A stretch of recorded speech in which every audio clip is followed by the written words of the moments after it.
أعوذ بالله من الشيطان الرجيم. بسم الله الرحمن الرحيم.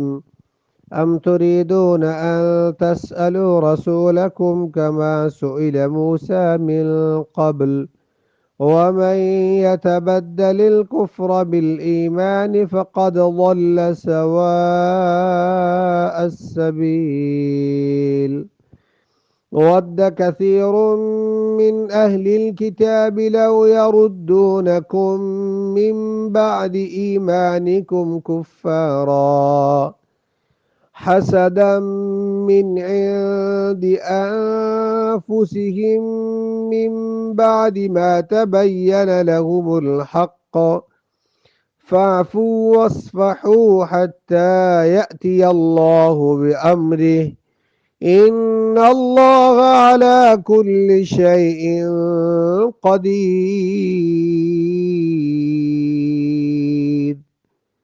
صدق الله العظيم. سورة البقرہ آیت نمبر 108 and 9. ام تريدون ترجمہ ام تريدون ان تسألوا رسولکم کما سئل موسیٰ من قبل. ام تريدون کیا تم یہ چاہتے ہو کہ اپنے پیغمبر سے اس طرح کے سوال کرو جس طرح کے اس سے پہلے موسیٰ علیہ السلام سے سوال کیے گئے.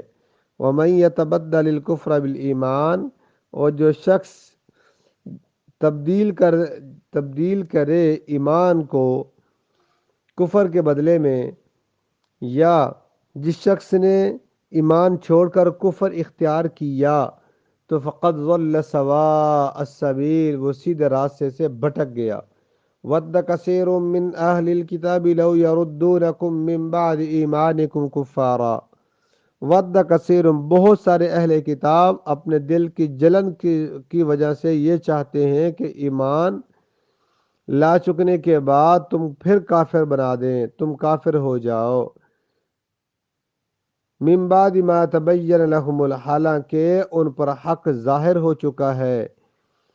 فاعفوا واصفحوا حتی یأتی اللہ بامرہ تو تم معاف کر دو، درگزر کرو یہاں تک کہ اللہ اپنا دوسرا حکم بھیج دے.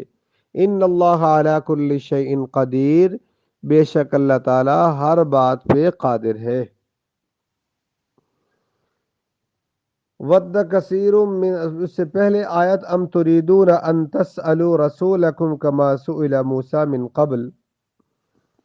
ایک قول کے مطابق یہودیوں نے نبی کریم صلی اللہ علیہ وسلم کی خدمت میں عناد یعنی مذاق کے طور پہ سوال کیا کہ آپ صلی اللہ علیہ وسلم آسمان سے آپ نے پوری کتاب کیوں نہیں لائی؟ جیسے کہ حضرت موسیٰ علیہ السلام سے ایک ہی مرتبہ پوری کتاب نازل ہوئی تو آپ ہی بیک وقت پوری کتاب لا کے پیش کرتے، تو آپ نے یہ کتاب کو مکمل نہیں لایا اس لیے ہم آپ کی بات نہیں مانتے. ایک اور قول ہے اس کے مطابق یہ ہے کہ مشرکین مکہ نے کہا کہ ہم تمہاری بات نہیں مانیں گے جب تک کہ اللہ تعالیٰ اور فرشتوں کو ہمارے سامنے نہ لے آؤ. تو ان دونوں روایات کے مطابق کوئی تعارض نہیں ہے کہ دونوں ٹھیک ہیں، دونوں کے متعلق یہ آیت نازل ہوئی. ام تريدون ان تسألوا رسولکم کما سئل موسیٰ من قبل. ام تريدون کیا تم چاہتے ہو کہ اپنے پیغمبر سے سوال اس طرح کرو جس طرح کے حضرت موسیٰ علیہ السلام سے اس سے پہلے کیے گئے.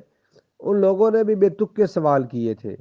کہتے ہیں کثرت سوال بھی مناسب نہیں ہوتا، تو ان لوگوں نے بھی ایسے سوالات کیے جو ان کو نہیں کرنے چاہیے تھے، جو پیغمبر کی شان کے خلاف تھا، تو انہوں نے بھی ایسے سوالات کیے. تو اس لیے فرمایا کہ ایسے تم بھی آپ پیغمبر سے ایسے کرنا چاہتے ہو، مطلب یہ کہ ایسے سوال نہ کرو. وَمَن يَتَبَدَّلِ الْكُفْرَ بِالْإِيمَانِ فَقَدْ ضَلَّ سَوَاءَ السَّبِيلِ. وَمَن يَتَبَدَّلِ الْكُفْرَ بِالْإِيمَانِ جس شخص نے کفر کو ایمان کے بدلے میں تبدیل کیا، یعنی کفر کو تبدیل کا مطلب یہ ہے کہ کفر کو ترجیح دی، دوسرا مطلب یہ ہے کہ کفر کو اختیار کیا، ایمان کو چھوڑا۔ تو کیا اس نے جب یہ کام کیا تو پھر کیا ہوا؟ فقد ضل سواء السبیل، وہ جو سیدھا راستہ تھا اس راستے سے ہٹ گیا۔ جیسے انسان ایک سفر کرتا ہے کسی سٹی کے لیے، کسی شہر کے لیے، اس طرف جو سڑک جا رہی ہوتی ہے ہم اسے چھوڑ کر کسی دوسری طرف چلے جائیں، تو انسان بھی ایسے ہی ہو گیا کہ جس نے کفر اختیار کیا، ایمان کو چھوڑا یا کفر کو ترجیح دی۔ آج دیکھیں مسلمان کافروں کے قانون کو، کافروں کے لا کو ترجیح دیتے ہیں، اور محمد عربی صلی اللہ علیہ وسلم جو لا لائے تھے پوری انسانیت کے لیے اس کو چھوڑ دیتے ہیں، اور ان کافروں نے نبی کریم صلی اللہ علیہ وسلم کا لایا ہوا جو قانون ہے، جو لا ہے، اس کو فالو کیا، مسلمانوں نے ان کو چھوڑ دیا۔ لہٰذا ہمارے آئیڈیل لقد کان لکم فی رسول اللہ اسوۃ حسنہ ہونا چاہیے، نبی کریم صلی اللہ علیہ وسلم کے وہ افعال، وہ اعمال ہونے چاہیے، پھر مسلمان دنیا کے اندر بھی ترقی کرے گا، دنیا کے اندر بھی سرخرو ہوگا۔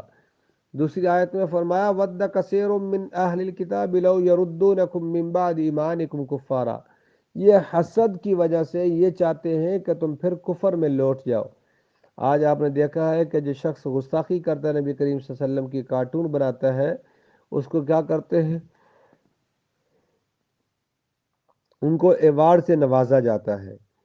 تو یہی کافر یہی چاہتے ہیں، یہ مسلمانوں سے حسد کرتے ہیں۔ کیوں؟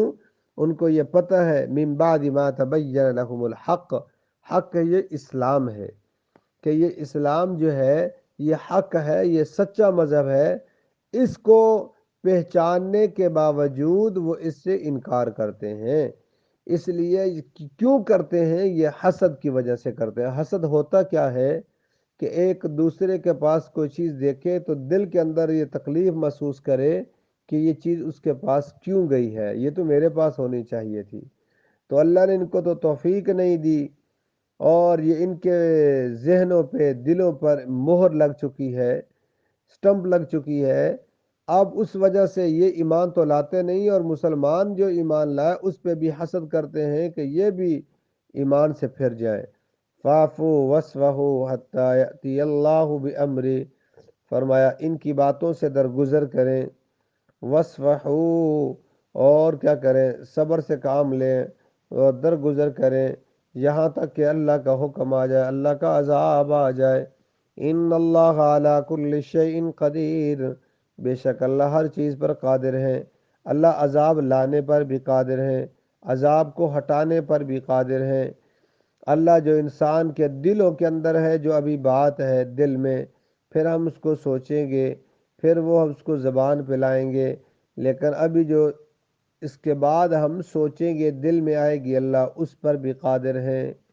تو جب اللہ ہر چیز پر قادر ہے تو پھر کیوں نہ ہو اسی کی مان کر چلیں، پھر کیوں نہ ہو اسی کے سامنے سرب سجود ہوں، پھر کیوں نہ ہو کہ ہر مشکل میں، کرونا جیسی مشکل ہو یا کوئی اور ہو، ہر مشکل میں اسی کو پکاریں، اسی کے سامنے سجدہ ریز ہوں، اور اسی سے اپنی حاجات کو، اپنے دامن کو اسی کے سامنے پھیلائیں، اپنی حاجات کو اس کے سامنے رکھیں۔ فرمایا یہ وہ در ہے رب العالمین کا کہ اگر اسے نہ مانگا جائے تو ناراض ہوتا ہے، اسے مانگا جائے تو راضی ہوتا ہے، خوش ہو جاتا ہے۔ اور اللہ تعالی یہ ایسی کریم ذات ہے۔ اس کے علاوہ فرمایا کہ اگر کسی آدمی سے مانگیں گے تو وہ ناراض ہوتا ہے، اس سے نہ مانگے تو خوش ہوتا ہے۔ اللہ فرماتے ہیں کہ میں ساری کائنات کو جو مانگے وہ میں اسے دے دوں، میری رحمت تو پھر بھی ایک ذرہ برابر میں بھی میرے خزانے میں کمی نہیں آئے گی، نہ کمی آتی ہے۔ تو اس لیے میرے بھائی اور دوستوں، اللہ سے مانگیں، یہ مشکل گھڑی ہے، اپنے آپ کو درست کرنے کا ٹائم ہے، اپنے آپ کو سنواریں اور اللہ سے توبہ کریں، توبہ استغفار۔ یہ استغفار اللہ کو بہت پسند ہے، اس لیے اس کی تصویر روزانہ معمول کے مطابق اس کو پڑھنے کی کوشش کریں اور اپنا معمول بنائیں، اس تسبیح کو اپنی زندگی میں معمول بنائیں۔ روزانہ استغفر اللہ ربی من کل ذنب واتوب الیہ پڑھنے کی کوشش کیا کریں۔ اللہ ہم سب کو قرآن و سنت کے مطابق عمل کرنے والا بنائے۔ وآخر دعوانا ان الحمد للہ رب العالمین۔